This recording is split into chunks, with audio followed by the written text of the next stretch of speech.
ওম শান্তি। আজ 4 জুলাই 2025 প্রাতঃমুরলি।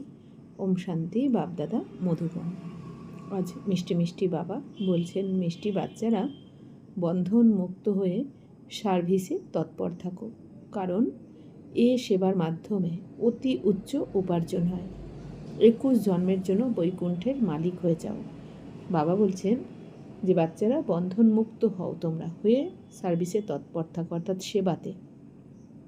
তো বন্ধন মুক্ত না হলে তো সেবা করতে অনেক সময় বাধাবিঘ্ন আসে। তো বাবা বলছেন যে এখন কোনো বন্ধনে আর ফেঁসো না, সবাইকে দেখো, ঘর গৃহস্থতেই থাকো। বাবা বলছেন সবাইকে সেবা করো, সবাইকে সুখ দাও, কিন্তু বাবা বলছেন তার মধ্যে থেকেও তুমি কিছু না কিছু সার্ভিস করে তোমার ভাগ্য বানিয়ে নাও। কারণ এই ড্রামাতে নিয়ম কি, আমরা যে কর্ম করবে সেই ফল পাবে। একজন করবে আর তার ফল অন্যজন ভোগ করবে, এটা কিন্তু হবে না। তো বাবা বলছেন যে করবে সে পাবে, যতটা করবে ততটা পাবে, যেমন করবে তেমন পাবে ফল। তো বাবা বলছেন যে এই জন্য কিছু না কিছু সার্ভিসে তোমরা তৎপর থাকো, কারণ বাবা বলছেন এই সেবার মাধ্যমেই কিন্তু উচ্চ উপার্জন হয়। তো বাবা বলছেন যেমন আমাদের এই জ্ঞান মার্গে 4টে সাবজেক্ট, জ্ঞান, যোগ, ধারণা, সেবা। তো জ্ঞান শুনতে হবে, শোনাতেও হবে, তাই না? তারপর বাবা বলছেন বাবার সাথে যোগযুক্তও থাকতে হবে, ধারণাও করতে হবে, অর্থাৎ বাবার শ্রীমতে চলে জ্ঞান ধারণ করতে হবে নিজের প্রতি, আর তারপরে সেটা সেবাও করতে হবে। সবাইকে নিজে শোধরাতে হবে, অন্যদেরকেও শোধরানোর সেবা করতে হবে, বিশ্বকে পরিবর্তন করার, বিশ্বের কল্যাণ করার সেবা করতে হবে, তবেই তো উচ্চ উপার্জন হবে। বাবা বলছেন কিছু যদি কর্ম না করা হয় তো তার ফল কি করে পাওয়া যাবে। তো বাবা বলছেন 21 জন্মের জন্য তোমরা এখন বৈকুণ্ঠের মালিক হচ্ছ। তো এতটাই উচ্চ উপার্জন, যেটা এই দুনিয়াতে আর কেউ কাউকে করাতে পারে না। আচ্ছা, প্রশ্ন, প্রত্যেক বাচ্চারই কোন একটি অভ্যাস করা উচিত? উত্তর, মুরলির পয়েন্টের উপরে বোঝানোর। তো ব্রাহ্মণী অর্থাৎ টিচার যদি কোথাও চলে যায় তখন পরস্পর মিলিত হয়ে ক্লাস এগিয়ে নিয়ে যাওয়া উচিত। তো বাবা বলছেন যে উঁচুর থেকে উঁচু বাবা এসে এত সুন্দর জ্ঞান শোনাচ্ছেন আমাদের, রোজ এসে আমাদের একই পয়েন্ট ঘুরিয়ে ফিরিয়ে, রোজ মুরলিতে কিছু না কিছু পয়েন্ট ঘুরিয়ে ফিরিয়ে বাবা কিন্তু আমাদের একই জিনিস রোজ দিনের পর দিন বোঝাচ্ছেন। তো বাবা বলছেন আমাদেরও শিখে নিয়ে এই মুরলির পয়েন্টের ওপর বোঝানো উচিত সবাইকে। তো বাবা বলছেন ব্রাহ্মণী বা টিচার যদি কোথাও চলে যায় সেবাতে, বাবা যদি ড্রামা অনুসারে পাঠান কাউকে কোথাও সেবাতে, কারণ এত পুরো দুনিয়া, এত বড় জঙ্গল, আর মাত্র আমরা কয়েকজন বাবার বাচ্চারাই হচ্ছে কি শিকারী, অর্থাৎ কি কাঁটার জঙ্গলে। তো বাবা বলছেন কাঁটা থেকে ফুল বানানোর জন্য তো আমরা কজনই আছি, বাবার বাচ্চারা গোনা। বাবা বলেন না কোটি কোটির মধ্যে আমরা কেউ কেউ, তাহলে এক জায়গায় তো বসে থাকতে দেবেন না বাবা। তো আমাদেরকেই তো বাবা চারদিকে সেবা করতে পাঠাবেন। এই জন্য বাবা বলছেন কি কোনো একজন টিচারের ওপর সবসময় ভরসা করে থাকা উচিত নয়, যে এর কাছেই পড়বো, এর থেকেই শুনবো না। বাবা বলছেন নিজেদেরকেও তৈরি হতে হবে, হয়ে যদি টিচার কোথাও চলে যায় তখন নিজেরাই মিলিত হয়ে ক্লাস এগিয়ে নিয়ে যাওয়া উচিত, না হলে তো সবাই পিছিয়ে পড়বে। আর বাবা যদি ব্রাহ্মণেশ্বর কোথাও পাঠান ব্রাহ্মণীদের টিচারকে, তো তাকে তো যেতে হবে সেখানে, কারণ সবাই তো দুঃখী এই দুনিয়াতে, তো সবাইকেই তো বাবা সুখ প্রদান করতে এসেছেন। তো এই জন্য সবাইকেই তৈরি হওয়া উচিত, যাতে আমরা পুরো দুনিয়াতে সমস্ত আত্মাদেরকেই সুখ শান্তি দিতে পারি এই মুরলির মাধ্যমে, বাবার জ্ঞানের মাধ্যমে। যদি মুরলি পড়ানো বা না শেখো তবে নিজেও সম কিভাবে তৈরি করবে? তো বাবা বলছেন যদি মুরলি আমরা শুধু পড়ছি শুনছি কিন্তু পড়ানো শিখছি না, তো বাবা বলছেন কী করে তৈরি করবে তোমরা? এই জন্য আমাদের বাড়িতে প্র্যাকটিস করা উচিত, নিজেদের ভালো করে মুরলি পড়ে। অনেক সময় আমাদের কি করা উচিত, যে মনে করা উচিত যে ঘরে আমি সামনে অনেক আত্মারা বসে রয়েছে আর আমি তাদেরকে পড়ে শোনাচ্ছি। নিজেকে নিজে চেক করা উচিত কতটা আমি পারছি বোঝাতে, কোন জায়গাটা ভুল হচ্ছে। তো আমাদের বিচার সাগর মন্থন করে প্র্যাকটিস করা উচিত, তাহলেই আমরা এটা সেবাটা করতে পারবো। তো বাবা বলছেন যে নিজের সমান অন্যদেরকেও বানাতে হবে। ব্রাহ্মণী ব্যতীত বিচলিত হয়ে পড়ো না তোমরা। পড়া তো অতি সিম্পল, ক্লাস করাও, তার জন্য প্র্যাকটিস করতে হবে। তো এই জন্য বাবা বলছেন যে টিচার না থাকলে, ব্রাহ্মণী না থাকলে, ড্রামানুসার কোথাও গেলে, তো বাবা বলছেন যে তো তোমাদেরও বিচলিত হয়ে পড়লে হবে না, বিভ্রান্ত হলে হবে না, কারণ পড়া অতি সিম্পল সোজা। বাবা তো সব কিছু বুঝিয়ে দেন, সব কিছু উত্তর বাবা মুরলিতে দিয়েই দেন, বুঝিয়ে দেন, উদাহরণ দিয়ে বোঝান, কারণ আমাদের বাবার মতন তো টিচার এই দুনিয়াতে কেউ হতেই পারে না। তো বাবা এই জন্য বলছেন তোমরাও ক্লাস করাও, তার জন্য প্র্যাকটিস অবশ্যই করতে হবে, প্র্যাকটিস ছাড়া অসুবিধা হতে পারে। গীত বেজেছে, মুখ দেখে নেড়ে প্রাণী, নিজ দর্পণে দেখ কত পাপ কত পুণ্য রয়েছে তোর জীবনে। অর্থাৎ এই গানের মানে হচ্ছে কি, আমাদের মনরূপী দর্পণে, মনের আয়নায় এখন নিজেকে দেখা উচিত যে কত পাপ আর কত পুণ্য জীবনে রয়েছে। তো সেই বাবা বলছেন কি, বাবার শ্রীমতে চলেই তো আমাদের পাপ ভস্ম করতে হবে। ওম শান্তি। বাচ্চারা যখন শোনে তখন নিজেদের আত্মা নিশ্চয় করে বসে, আর এই নিশ্চয় করে যে পরমাত্মা বাবা আমাদের শোনাচ্ছেন। এই ডাইরেকশন অথবা মত অদ্বিতীয়, অর্থাৎ বাবার এই ডাইরেকশন আর মত কিন্তু আর অন্য কেউ দিতে পারে না। বাবা যে আমাদের শেখান, বাবার যে ডাইরেকশন দেন, এই জ্ঞান তো কারোর কাছে নেই। তো অদ্বিতীয় পিতাই আমাদের এই জ্ঞান প্রদান করছেন, একেই শ্রীমত বলা হয়। তো বাবা বলছেন শ্রীমত অর্থাৎ শ্রেষ্ঠ মত, আর শ্রেষ্ঠ মত কার হয়? স্বয়ং শিব বাবার হয়, ভগবানের হয়। মানুষের মতকে তো আর শ্রীমত বলা যাবে না, সেটাকে বলা হয় মত, মন মত বা পরমত। কিন্তু শ্রীমত একমাত্র শিব বাবারই হয়, ভগবানের। শ্রী অর্থাৎ শ্রেষ্ঠতম, তিনি হলেন অসীম জগতের পিতা। বাবাকে বলা হয় উঁচুর থেকেও উঁচু ভগবান। তো অনেক মানুষ আছে যারা সেই ভালোবাসার সাথে পরমাত্মাকে বাবা বলেও মনে করে না, যদিও শিবের ভক্তি করে, অত্যন্ত প্রেমপূর্বক স্মরণও করে, কিন্তু মানুষ বলে যে সকলের মধ্যেই পরমাত্মা আছে, তবে সে ভালোবাসবে কাকে? তাই বাবার থেকে বিপরীত বুদ্ধি হয়ে গেছে। তো বাবা বলছেন দেখো, এইখানে তো সবাই ভগবানকে তো ডাকে, কিন্তু যে ভালোবাসা এক শিব বাবার সাথে, এক ভগবানের সাথে হওয়া উচিত, বাবা বলছেন সেই রকম কিন্তু মনে করে না। মানুষ তো ওপরেই ডাকতে থাকে। তো বাবা বলছেন যে শিবের ভক্তি তো করে, অত্যন্ত প্রেমপূর্বকভাবে স্মরণও করে, কিন্তু মানুষ কি বলে দেয়? মানুষই ভগবান, মানুষের মধ্যেই ভগবান, আত্মাই পরমাত্মা। তো বাবা বলছেন এইটাই তো ভুল করেছে, তাই না? সকলের শরীরে আত্মা রয়েছে কিন্তু পরমাত্মা নেই। এই দুনিয়াতে আমরা সবাই এতদিন কি ভেবেছি? বাবাকে পাওয়ার আগে, এই জ্ঞান পাওয়ার আগে ভেবেছি যে আমি এই শরীর, আর আমাদের শরীরে যে আত্মা আছে সেই হচ্ছে পরমাত্মা। এই ভুলটা আমরা করেছি। এই জন্য আমরা বলে দিয়েছি কি এতদিন, যেটা এখনও বলছে দুনিয়ার সবাই, যে আত্মাই পরমাত্মা, আর নিজেকে যেহেতু শরীর ভাবে। তো বাবা এসে তো কি বললেন যে না, তোমাদের সবার শরীরের মধ্যে আত্মা রয়েছে, কারণ তুমি আত্মাই শরীরকে পরিচালনা করছো, আর পরমাত্মা তো আলাদা, পরমাত্মা তো অজন্মা, উনি তো উপরে থাকেন পরমধামে, তাই না? তো সব মানুষের মধ্যেই ভগবান থাকতে পারে না। এর জন্য বাবা বলছেন বিপরীত বুদ্ধি হয়ে গেছে। তো ভক্তিতে যখন কোনো দুঃখ বা রোগ ভোগাদি হয়, তখন ঈশ্বরের প্রতি প্রীতি দেখায়, বলে ভগবান রক্ষা করো। বাচ্চারা জানে যে গীতা হলো শ্রীমত, ভগবানের মুখ নিঃসৃত উবাচ, অর্থাৎ ভগবান উবাচ, অর্থাৎ ভগবানের মহাবাক্যই হচ্ছে এই শ্রীমত, এই শ্রেষ্ঠ জ্ঞান। আর কোনো এমন শাস্ত্র নেই যেখানে ভগবান রাজযোগ শিখিয়েছেন বা শ্রীমত দিয়েছেন। তো বাবা বলছেন আর অন্য কোনো শাস্ত্র কিন্তু নেই যেখানে ভগবান রাজযোগ শিখিয়েছেন, একমাত্র সঙ্গমে এসে এই গীতা জ্ঞানের দ্বারাই বাবা আমাদেরকে রাজযোগ শেখান বা শ্রীমত প্রদান করেন। ভারতের গীতা একটি, যার প্রভাবও অনেক বেশি। এই গীতা জ্ঞানের মহিমা অনেক, তাই না? তো স্বামী বিবেকানন্দ একবার আমেরিকায় গেছেন, ইনভাইট করা হয়েছে। তো একটা সভায়, সেখানে অনেকে মিলে একটা টেবিলের ওপর অনেক শাস্ত্রকে রাখা হয়েছে, অন্যান্য ধর্মের শাস্ত্রকে রাখা হয়েছে, আর সবার নিচে রাখা হয়েছে গীতা, শ্রীমদ্ ভগবদ্ গীতা। আর সবাই মিলে বিবেকানন্দকে অপমান করার জন্য সবাই বলছেন যে দেখো তোমাদের শাস্ত্রের কি অবস্থা, একদম নিচে রাখা হয়েছে। তো অপমান করছে, নট্টহাস্য করছে। তো সবার কথা শোনার পরেও স্বামী বিবেকানন্দ নিজেই স্মিত হাসলেন।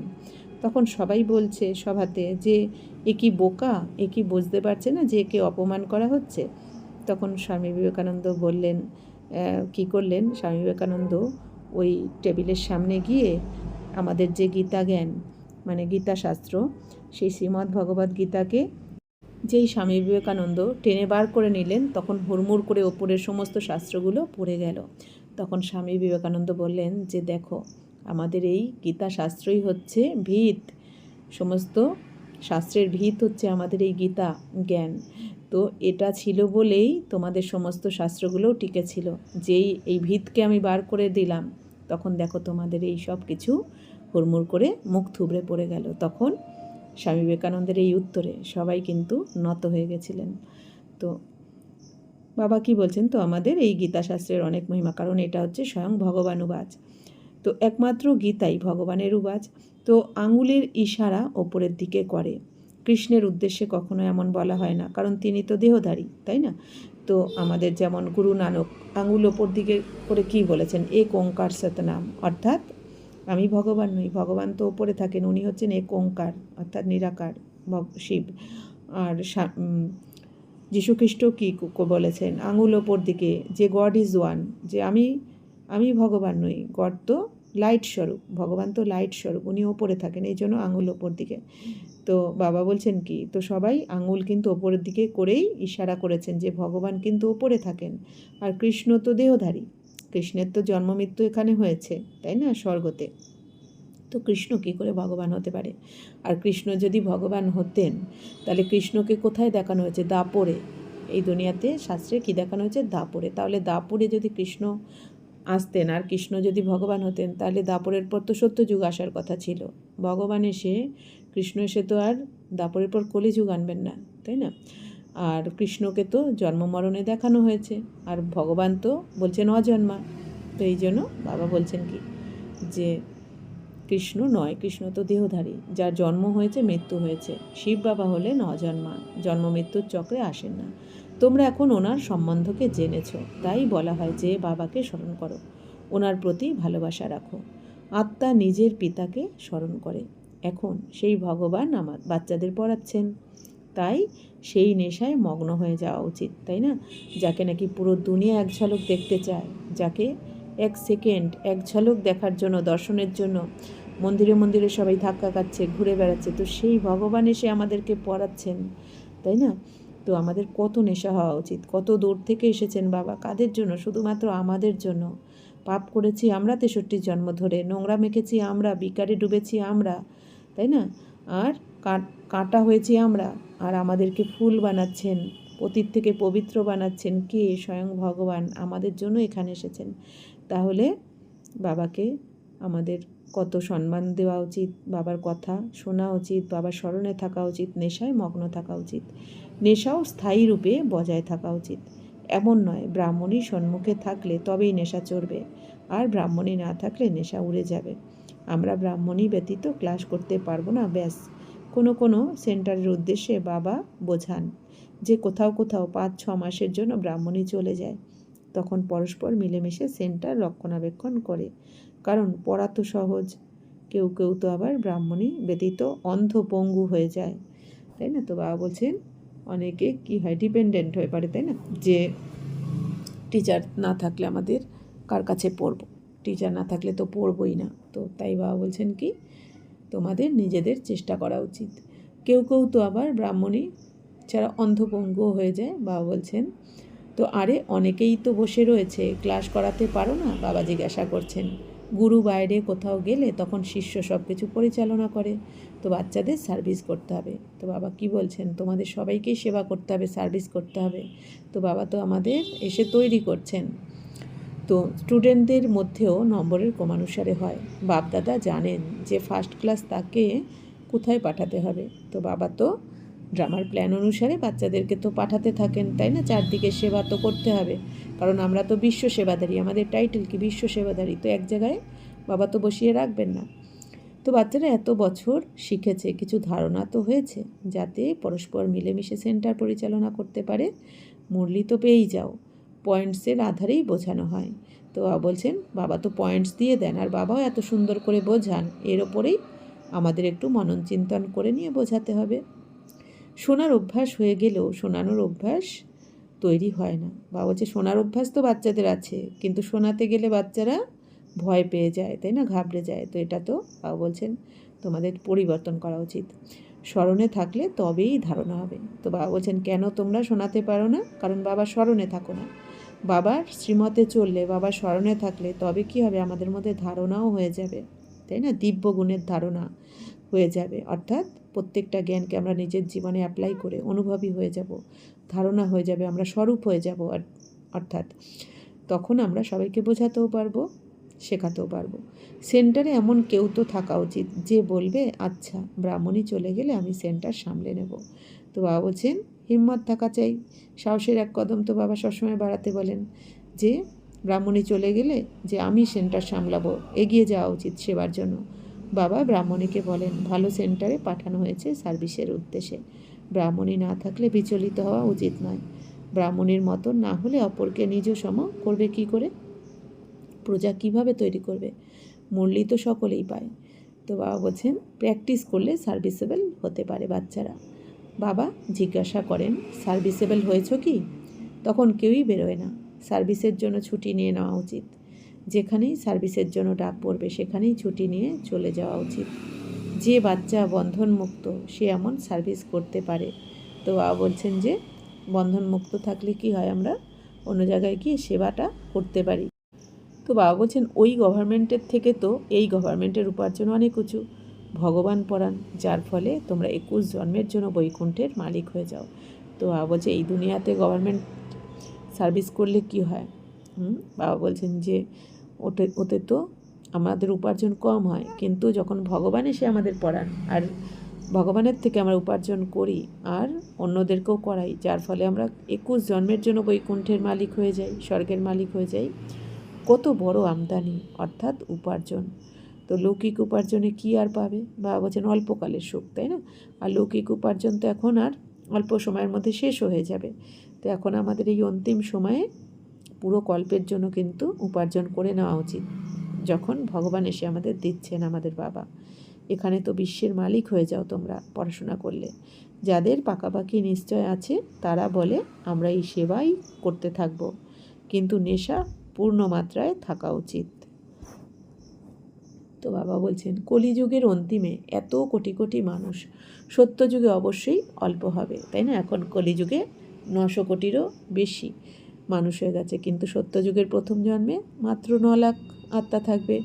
সমগ্র পৃথিবীর সম্পত্তিকে মাত্র 9 লাখ আত্মা প্রথমে ভোগ করবে, তারপর আস্তে আস্তে পরমধাম থেকে যে যার পবিত্রতা অনুযায়ী, নাম্বার অনুযায়ী এক এক করে এই দুনিয়াতে নামবে আর তারা সত্যযুগ ভোগ করবে। আর সত্যযুগে তো শেষ অবধি 2 কোটি আত্মা থাকবে, তাই না? তো এর স্থাপনার জন্য অবশ্যই বাবা সঙ্গমে আসবেন। তো সত্যযুগের নতুন দুনিয়ার স্থাপনার জন্য বাবা কখন আসেন? সঙ্গমে, অর্থাৎ কলিযুগের শেষ আর সত্যযুগের শুরুতে। পুরানো দুনিয়ার বিনাশ হয়ে যাবে। মহাভারতের লড়াইও বিখ্যাত, আর তা তখনই হয় যখন ঈশ্বর এসে সত্যযুগের জন্য রাজযোগ শিখিয়ে রাজার রাজা করে দেন। রাজার রাজা মানে দেবী দেবতা, তাই না? তো বাবা বলছেন যে রাজযোগ শিখিয়ে আমাদের বাবা এখন দেবী দেবতা বানাচ্ছেন, কর্মাতীত অবস্থাও প্রাপ্ত করান। শিব বাবা এত সুন্দর আমাদের তৈরি করছেন, ট্রেনিং দিচ্ছেন যে আমাদের লাস্টে কর্মাতীত অবস্থা প্রাপ্ত করাবেন বাবা। তিনি বলেন দেহসহ দেহের সর্বসম্বন্ধ পরিত্যাগ করে মামেকম স্মরণ করে তবেই পাপ কাটতে থাকবে। তো বাবা বলছেন গীতা তো এই কথা লেখা রয়েছে, সর্বধর্মানি পরিত্যাজ্য মামেকম শরণম ব্রজ। তো বাবা বলছেন এখন দেহের সমস্ত ধর্ম পরিত্যাগ করে, অর্থাৎ হিন্দু মুসলিম, এই জাতি ওই জাতি, অথবা দেহের ধর্ম হচ্ছে কি আমাদের বিকার, 5 বিকার, এই 5 বিকারকে ত্যাগ করতে হবে আর আমাদের আত্মার স্বধর্মে টিকতে হবে, অর্থাৎ শান্তি, প্রেম, আনন্দ, পবিত্রতা ইত্যাদি টিকে বাবা বলছেন আত্মা ভেবে বাবাকে স্মরণ করতে হবে, তবেই আমাদের পাপ ভস্য হবে। 63 জন্মের পাপের বোঝা নিজেকে আত্মা নিশ্চয় করে বাবাকে স্মরণ করো, এতেই পরিশ্রম। যোগের অর্থ কোনো মানুষই জানে না, বাবা বলছে। তাহলে আমাদের যোগের সম্বন্ধে জানা দরকার যে যোগের 4টে অবস্থা। সেটা হলো 1 দেহি অভিমানী অবস্থা, অর্থাৎ আমি আত্মা আলাদা, দেহ আলাদা। 2 আত্ম অভিমানী, অর্থাৎ আমি আত্মা পরমাত্মার সন্তান। 3 নম্বর ফরিস্তারূপ বা অব্যক্ত অবস্থা, অর্থাৎ লাইটের শরীরে আমি আত্মা স্থিত রয়েছি। আর 4 নম্বর হলো অশরীরী বা বীজরূপ, অর্থাৎ পরমধামে আমি আত্মা আর বাবা। আর যোগের 4টে স্টেপ হলো মনন, অর্থাৎ নিজের সাথে কথা বলা, অর্থাৎ মুরলির পয়েন্ট বা জ্ঞানের পয়েন্ট, নিজেই নিজের টিচার হয়ে নিজেকে পড়ানো, এটাই মনন করা বা রিভাইজ করা। তারপর চিন্তন, মুরলি থেকে কোনো একটা বিশেষ পয়েন্টকে গভীরভাবে চিন্তন করতে হবে আমাদের পছন্দ মতো কোনো পয়েন্টকে নিয়ে। তারপর মন্থন অর্থাৎ যে কথাটাকে চিন্তন করেছি সেই কথাটিকে আলাদা আলাদা দৃষ্টিভঙ্গিতে দেখে চিন্তন করলে তীর লেগে যাবে, বা মাখন বেরোলে, বা নতুন কোনো স্পষ্টীকরণ বের করতে পারবো। তারপর হলো লগন, অর্থাৎ বাবার সাথে আত্মিক বার্তালাপ করা বা রুরিয়ান করা। মগন হয়ে যাওয়া অর্থাৎ অর্থাৎ বাবার সাথে কথা বলতে বলতে একাগ্র হয়ে যাওয়া। একাগ্র অর্থাৎ মন আর বুদ্ধি একই লাইনে চলবে, সেটা হলো কি একাগ্রতা। অর্থাৎ মন যেটা ভাববে বুদ্ধি আমাকে সেদিকেই নিয়ে যাবে। মন যদি ভাবে পরমধাম তো বুদ্ধি পরমধামেই নিয়ে যাবে, মন যদি ভাবে সূক্ষ্মবতন তো বুদ্ধি সূক্ষ্মবতনেই নিয়ে যাবে। এইটা হচ্ছে একাগ্রতা। আর হচ্ছে অগণ, অর্থাৎ যেমন সূর্যের আলোকে লেন্সের মাধ্যমে একটা কাগজের ওপর একভাবে যদি ধরা যায় তাহলে আগুন জ্বলে যায় বা পুড়ে যায়, লেন্স নাড়ালে কিন্তু আগুন জ্বলবে না। এই অগণ বা অগ্নি একাগ্র করলেই প্রজ্বলিত হবে। এটাই হলো যোগ অগ্নি, এতেই বিকর্ম বিনাশ হয়। এই অভ্যাস বেশি করলে আত্মার লাইট ব্রাইট হয়ে যায়। তো বাবা বলছেন আমাদের এই যোগের সম্বন্ধে জানা উচিত। এছাড়াও যদি আমরা শর্টে বুঝতে চাই তাহলে যোগ মানে সর্বসম্বন্ধ, অর্থাৎ বাবার সাথে আমাদের সর্বসম্বন্ধ বানিয়ে আমাদের সেই সুখ নেওয়া বাবার থেকে। যেরকম আমরা বাড়িতে অনেক সময় কি হয়, স্বামী সন্তান, মা বাবা, ভাই বোন যারা আমাদের প্রিয়জন আছে, তো তাদের কথা আমরা ভাবতে থাকি, ভাবতে ভাবতে তাদের কথা যে তারা কি প্রিয়জন কি পছন্দ করে, কি খেতে পছন্দ করে, কি পড়তে পছন্দ করে, তাদের কথা আমরা সবসময় ভাবতে থাকি। তার মানে কি তার সাথে আমরা যোগযুক্ত রয়েছি। তো এখন এই দেহধারীর প্রতি যোগযুক্ত না হয়ে বাবার সাথে যোগযুক্ত, যে আমার বাবা কি পছন্দ করে, আমার বাবা আমাকে কি বলেছে, আমার বাবা আমাকে কিভাবে দেখতে চায়, কি রূপে দেখতে চায়, আমার বাবা আমাকে কি বানাতে এসেছে। তো সবসময় এইরকম মনন চিন্তন করে নিজেকে তৈরি করা, এটাও হলো যোগ। তো যোগের তো অনেক রকমই ডেফিনেশন হয়। আচ্ছা, তো বাবা বোঝান ভক্তি মার্গ ড্রামায় নির্ধারিত। তো সত্যতেতা হচ্ছে স্বর্গ, তারপর দাপরকলি ভক্তি, তো এটাও ড্রামাতে কিন্তু নির্ধারিত। তো ভক্তি মার্গ থাকবেই, খেলা এভাবেই তৈরি করা রয়েছে, তাই না? তো বাবা বলছেন ভক্তি যদি না করি তাহলে তো ভক্তির ফল দিতে বাবা আসবেন কী করে। তো জ্ঞান, ভক্তি আর বৈরাগ্য। তো বৈরাগ্য দুই প্রকারের হয়, এক হলো সীমিত অর্থাৎ হদের বৈরাগ্য, সীমিত জগতের বৈরাগ্য, আর অপরটি হলো এই অসীম জগতের বৈরাগ্য। তো বাবা বলছেন যে জ্ঞান অর্থাৎ সত্যতেতা জ্ঞান, আমরা জ্ঞানের প্রালব্ধ ভোগ করি, আর ভক্তি মানে দাপরকলিতে, আর বৈরাগ্য হচ্ছে এই যে এখন সঙ্গমে এসে আমাদের বৈরাগ্য। তো বৈরাগ্য মানে এটা নয় যে আমি সব কিছু ত্যাগ করতে হবে, বৈরাগ্য মানে সব কিছু প্রাপ্তি থাকা সত্ত্বেও কোনো কিছু আমাকে আকর্ষণ করতে পারবে না, এই রকম আমাদের ভাব রাখা উচিত। তাই বাবা বলছেন বৈরাগ্য দুই প্রকারের হয়, একটা হচ্ছে সীমিত জগতের, যেমন এই দুনিয়ায় সাধু সন্ন্যাসীরা কী হয়, তারা ঘর বউ ছেড়ে, তাই না, স্ত্রী সন্তান এদেরকে ত্যাগ করে জঙ্গলে গিয়ে তারা সন্ন্যাসী ধ্যানে বসতেন। এটা হচ্ছে সীমিত জগতের বৈরাগ্য। আর একটা হচ্ছে অসীম জগতের বৈরাগ্য, অর্থাৎ এই সংসারে থেকেই, সবার সাথে থেকেও বাবা বলছেন কি তোমাদের কোনো কিছুর প্রতি আকর্ষণ থাকা উচিত নয়। এটা হচ্ছে অসীম জগতের বৈরাগ্য, অর্থাৎ সমস্ত কিছু প্রাপ্তি থাকবে, সব কিছুর মধ্যে থেকেও কোনো আকর্ষণ আমাদের আকর্ষিত করতে পারবে না, এইটা হচ্ছে অসীম জগতের বৈরাগ্য।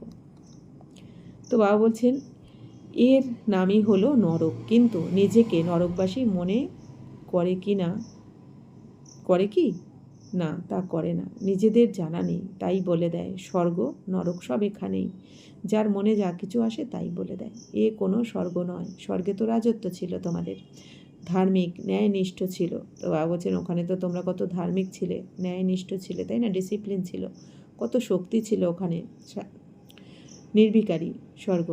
এখন তোমরা পুনরায় পুরুষার্থ করছো সেই আমাদের রাজত্ব ফিরে পাওয়ার জন্য, যে রাজত্ব আমাদের ছিল আমরা হারিয়ে ফেলেছি বামমার্গে এসে দাপর থেকে, তো সেই রাজ্য ফিরে পাওয়ার জন্যই এখন আমরা আবার পুরুষার্থ করছি।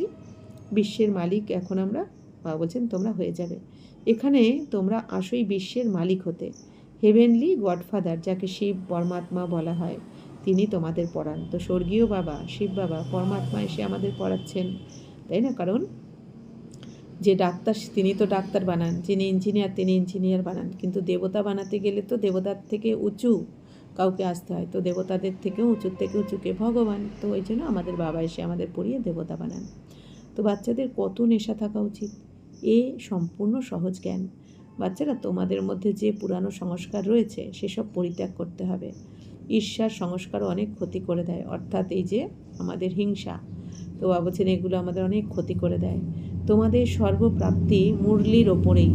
তোমরা যে কোনো কাউকে মুরলির ওপর বোঝাতে পারো, কিন্তু অন্তরে ঈর্ষা থাকে যে এ কি কোনো ব্রাহ্মণই? তো অনেকের কি হয়, ইগো এসে যায়, দেহভান এসে যায়, হিংসা হয় যে কি কোনো ব্রাহ্মণই, টিচার, এ আবার কি জানে। তো বাবা বলছেন ব্যাস দ্বিতীয় দিন থেকে আর আসবেই না।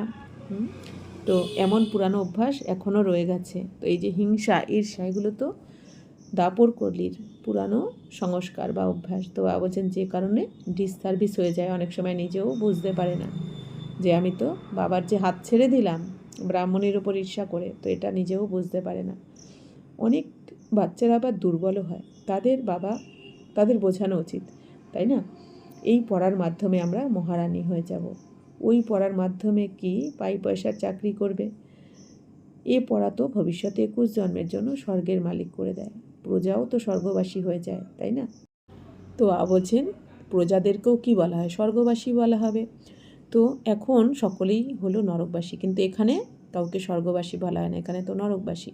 আর ওখানের যে প্রজা তাকেও স্বর্গবাসী বলা হয় স্বর্গেতে। তো বাবা এখন বলেন তোমরা সর্বগুণ সম্পন্ন ছিলে, এখন তোমরা কত তমপ্রধান হয়ে গেছো, সিঁড়িতে অবতরণ করেছো। তো বাবা বলছেন স্বর্গে তো তোমরা সর্বগুণে সম্পন্ন ছিলে, ওখানে অবগুণ ছিলই না কারোর মধ্যে, কিন্তু আস্তে আস্তে এখন তমপ্রধান হয়ে গেছো সিঁড়ি নামতে নামতে। ভারত যাকে সোনার চড়ুই পাখি বলা হতো, এখন তো কানাকড়িও নেই। ভারত 100% নির্বিকারী ছিল, এখন 100% বিকারী হয়ে গেছে।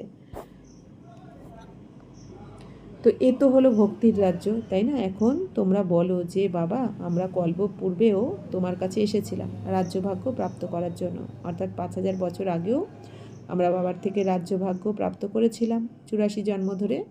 তো সেই অনুযায়ী আমরা চলেছি, বাবার থেকে যা পেয়েছিলাম জমা করেছিলাম উপার্জন, সেটা খেয়েছি 84 জন্ম ধরে। এখন সব বাবার ফুরিয়ে গেছে, সব শেষ হয়ে গেছে, এখন আবার আমরা বাবার থেকে জমা করছি, জমা করে আবার নতুন করে আমরা শুরু করব সত্যযুগ থেকে। যদিও লক্ষ্মীনারায়ণের মন্দির তৈরি করতে থাকে, কিন্তু তারা জানে না যে এরা বিশ্বের মালিক কিভাবে হয়েছিল, তাই না? এই দুনিয়াতে লক্ষ্মীনারায়ণের মন্দির তৈরি করে, পুজো করে, কিন্তু সেটা তো অন্ধশ্রদ্ধা, অর্থাৎ লক্ষ্মীনারায়ণের বায়োগ্রাফি জানে না যে এরা কবে ছিল, কোথায় গেল এখন, তাই না? তো এদেরকে কে এরকম তৈরি করলেন, কিভাবে বিশ্বের মালিক হয়েছিল, এই সম্বন্ধে কিছুই জানা নেই। তো আমরা তো এখন জানি লক্ষ্মীনারায়ণ, তো লক্ষ্মীনারায়ণের আত্মা অর্থাৎ রাধাকৃষ্ণের আত্মা তো বাবার কাছেই পড়াশোনা করে রাজযোগ শিখে এই পদ পেয়েছেন, তাই না?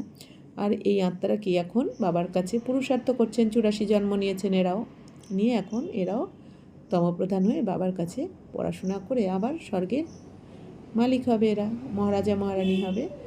তো তোমরা এখন কত সমাজদার হয়েছে, কত বুদ্ধিমান হয়ে গেছে, তোমরা জানো যে এনারা রাজ্যভাগ্য কিভাবে পেয়েছেন।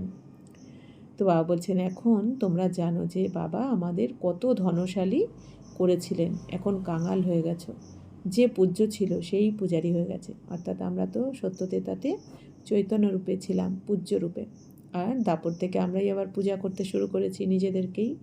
তো ভক্তরা ভগবানের উদ্দেশ্যে বলে তুমিই পূজ্য, তুমিই পূজারী, তাই না? তো ভক্তরা তো জানে না ভগবানকে কি বলেন, তুমি পূজ্য তুমি পূজারী। তো আসলে তারা কারা? আমরাই পূজ্য ছিলাম, আবার আমরাই পূজারী হয়েছি, কিন্তু আমরা দেবী দেবতা।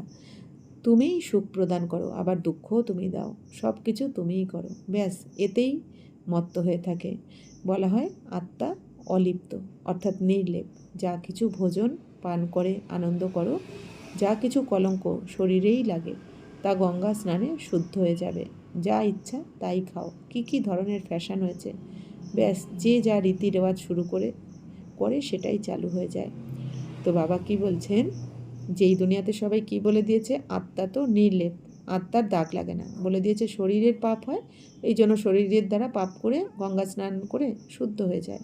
কিন্তু বাবা বলছেন না, আত্মারই তো দাগ লেগেছে, আত্মাই তো কালো হয়েছে, তাই না? আত্মা তো সুন্দর ছিল, গোরা ছিল, এখন শ্যাম হয়ে গেছে। তো শরীরকে না হয় গঙ্গা জলে স্নান করে শুদ্ধ হয়ে শুদ্ধ করা যায়, কিন্তু আত্মাকে তো এই জ্ঞান স্নান না করালে শুদ্ধ হবে না। তো বাবা বলছেন আত্মার গায়ে দাগ লেগেছে, পাপের দাগ। আর সেই পাপ এখন বাবা এসে আমাদের ধোয়াচ্ছেন। তো বাবা বলছেন যে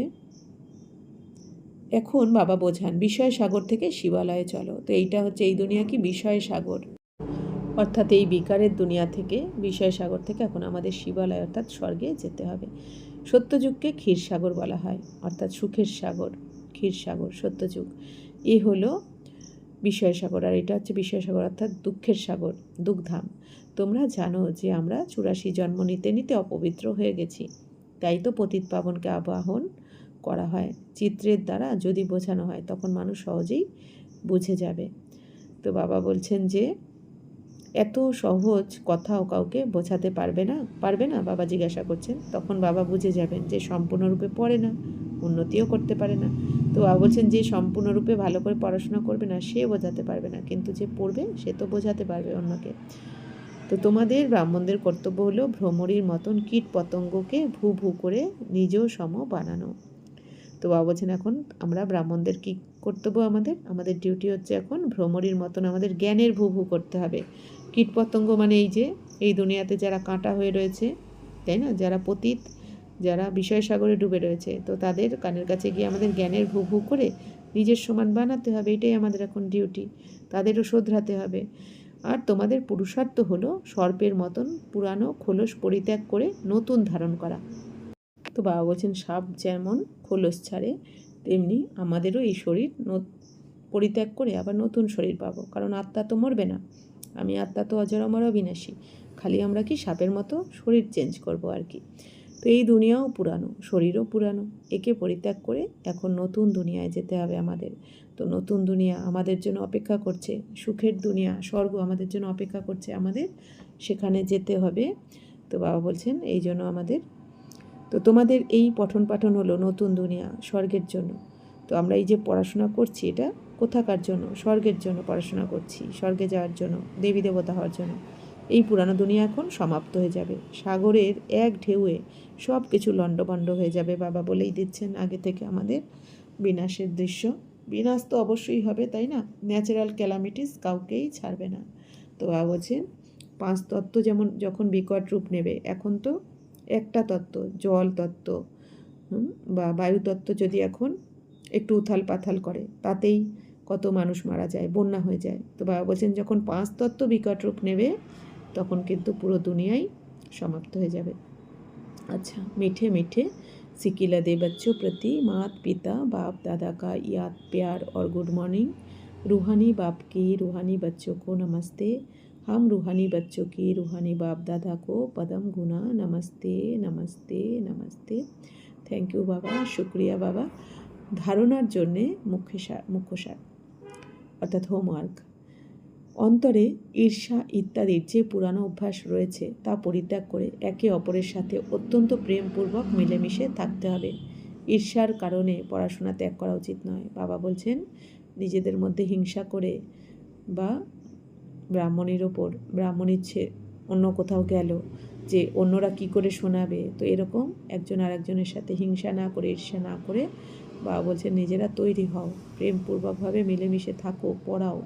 কিন্তু বাবা বলছেন তার জন্য পড়াশোনা যদি ত্যাগ করো তাহলে তো ভাগ্য তোমার নষ্ট হয়ে গেল, সমাপ্ত হয়ে গেল ভাগ্য।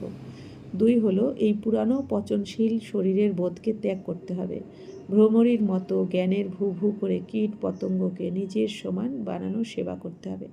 তো বাবা বলছেন এই শরীর তো পচনশীল, তাহলে এই শরীর যখন আজ আছে কাল থাকবে না, এর ওপর মোহমায়া করে কী লাভ, তাই না? এই দুনিয়াতে কেউ মারা গেলে আমরা দূর থেকে অনেক কথা বলতে থাকি যে ভালো ছিল, এর এই এই গুণ ছিল, কিন্তু কখনো আমরা কিন্তু ভাবি না এই দিনটা আমাদেরও আসবে, তাই না? তখন আমরা এগুলো ভাবি না, কিন্তু যদি ভাবি তো আমাদেরও কী মনে হবে যে না, জীবনে কিছু ভালো সেবা করতে হবে, অন্তত এখন তো বাবার শ্রীমতে অবশ্যই চলা উচিত। তো এই আত্মিক কাজকর্মে লেগে থাকতে হবে, কারণ আমাদের এই আত্মার উপার্জন এই পুরকল্পে কিন্তু একবারই হয়। তো এখন এই সময়টা এক এক সেকেন্ড আমাদের কাছে অতি মূল্যবান। তো এই শরীর শেষ হয়ে যাওয়ার আগে আমাদের কিছু উপার্জন করে নেওয়া উচিত। আচ্ছা, বরদান: মানসিক বন্ধনগুলির থেকে মুক্ত অতীন্দ্রিয় সুখের অনুভূতি করে থাকা মুক্তিদাতা ভব। অতীন্দ্রিয় সুখের দোলনায় দোলা, এটা হলো সঙ্গমযোগী ব্রাহ্মণদের বিশেষত্ব। কিন্তু মনসা সংকল্পের বন্ধন আন্তরিক খুশি বা অতীন্দ্রিয় সুখের অনুভব করতে দেয় না।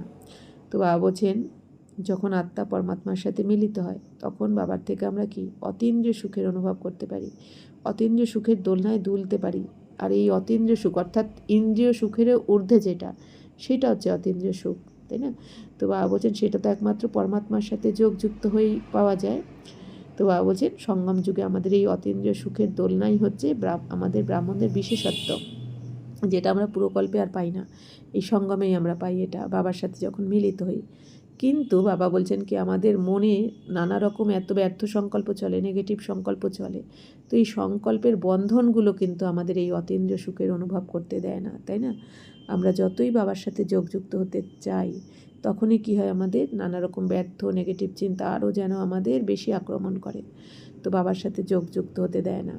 তো ব্যর্থ সংকল্প, ঈর্ষা, আলস্যের সংকল্পের বন্ধনে বাধা পড়াই হলো মানসিক বন্ধন।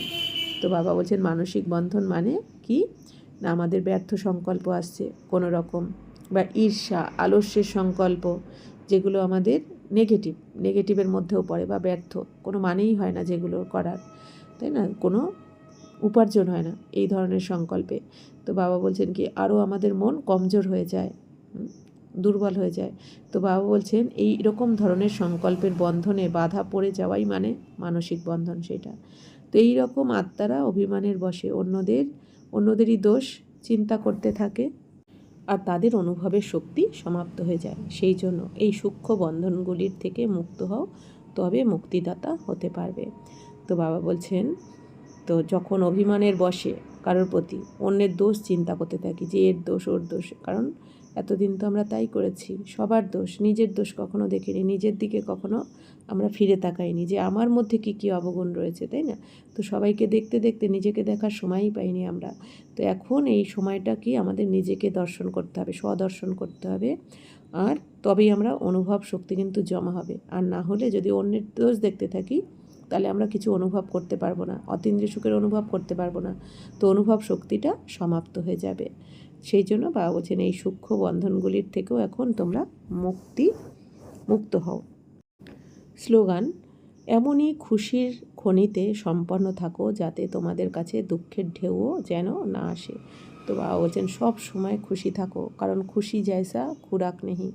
তো বাবা বলছেন যত খুশিতে থাকবে তোমরা তত দুঃখের ঢেউ কিন্তু আস্তে আস্তে তোমাদের কাছ থেকে সমাপ্ত হয়ে যাবে। কারণ আমরা আমাদের কাছে কি প্রাপ্তি হয়েছে সেইটা কিন্তু আমরা অনেক সময় বিচার করি না, কিন্তু আমাদের কাছে কি নেই সেইটা আমরা সবসময় দেখতে থাকি, যে আমার কাছে এইটা নেই, এটা হলে ভালো তো, ওটা হলে ভালো তো, কিন্তু আছে অনেক, হয়তো 5% নেই, 95% আছে, কিন্তু সেই প্রাপ্তির দিকে আমরা কিন্তু ফোকাস করি না, এই জন্য আমরা দুঃখী হতে থাকি। তো আমাদের যে এত সুন্দর জীবন, এই জীবনটাও এই দুনিয়াতে অনেকে আছে, অনেক মানুষ আছে যাদের কাছে আমাদের জীবনটা কিন্তু একটা স্বপ্ন তাদের কাছে। তারা যদি আমাদের মতন জীবন পায় এই দুনিয়ার অনেকে, তারা মনে করবে লটারি পেয়েছি। তাহলে আমাদের কত খুশিতে থাকা উচিত। আচ্ছা, ওম শান্তি।